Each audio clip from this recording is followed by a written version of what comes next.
Why we go through difficulties, why we go through hardships, is we're being tested by Allah subhanahu wa ta'ala. We're being tested by Allah.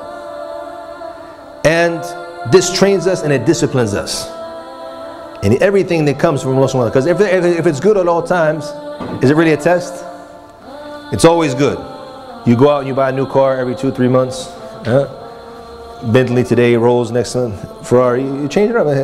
It doesn't become really a test for you. But when you go through difficulties, that tests your faith. When the problem comes, is what they say, a rida, to be pleased with it.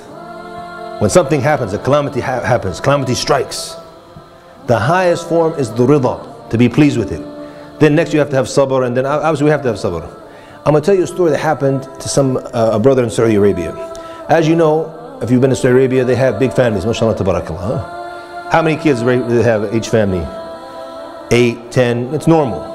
So 8, 10 children, mashallah. So this brother in particular, he had like 4 or 5 daughters and 5 sons, and his wife.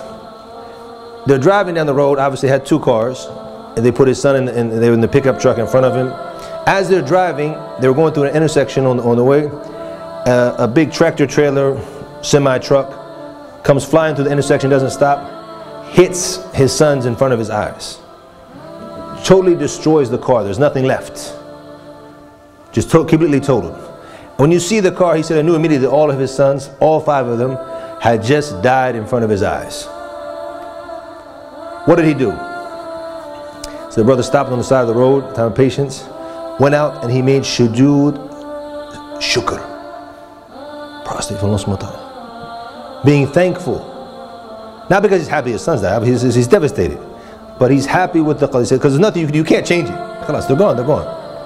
So he said he knows this is a super test. So he said the best way for me to get a reward for this now is to put my head down and say, Alhamdulillah, what you've chosen from Allah, I'm happy for it. Even though I'm hurt. Because it's natural. The Prophet ﷺ, he cried when his son died. And the people were surprised. He said this is something Allah puts in the heart of the believer, something normal. But alhamdulillah, we have to say what Allah subhanahu wa ta'ala has chosen for us.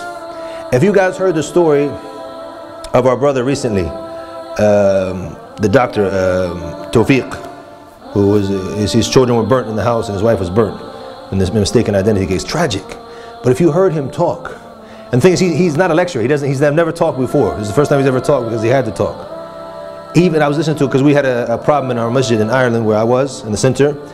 The same talk show, we were on there and he was on there before us. And so I'm listening to the guy and I was like, whew. The non-Muslims are calling in like, this, what type of belief is this? And he said, this is our belief. If something happens to us, we say, Inna lillahi wa inna ilayhi raji'un. He started to explain it really, really deep. So the guy lost his wife and his 3 children. It's all gone, just like that. And if you guys remind me later, I have some pictures on my phone. I met him in a conference in Dublin about the revival of the Quran. He showed me from the miracles, subhanAllah. The house was burnt down. The masahif of his 2 sons and his wife's Quran were not touched by the fire. And it's amazing. I have the pictures of them actually. So you could smell the burnt. There's a few little burnt marks here and there. You could smell it. You could see it. SubhanAllah. I took some pictures of it. It's absolutely amazing. SubhanAllah. So the thing is that, and what can you do to change that? That's a high level of iman. But when you realize that everything comes from Allah subhanahu wa ta'ala, how does it affect you? Because the difficulties we go through in life is difficult. You're here to be tested. Life is not going to be easy. It's not going to be a walk in the park. Everything's going to be easy. You just go in school, you don't study, you get all A stars, mashallah, tabarakallah. You get the best job, you have the best car, the best wives, all of this, mashallah. You get all this good from the dunya. It doesn't happen like that. It's difficult. You're going to be tested. You're going to go through difficulty. But when you know everything is from Allah subhanahu wa ta'ala, say alhamdulillah. When the non-Muslims, when something bad happens, what do? They look up to Allah subhanahu wa ta'ala and they say, why me? Why are you doing this to me? A'udhu billah, Muslim, there's no way we could do this. It's from Allah subhanahu wa ta'ala. Alhamdulillah.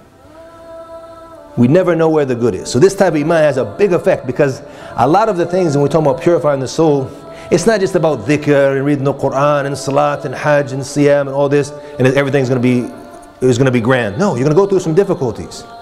A lot of the problems it comes between us and purifying the soul, it's emotional stress. The stress of daily life that we're going through, we don't know how to deal with it. But when you get down your iman with the qadr, you get it down properly, alhamdulillah, it makes it all easy. Please don't forget to like us and share us on the Digital Mimbar Facebook and Twitter. Please also subscribe to the Digital Mimbar YouTube channel in the links below.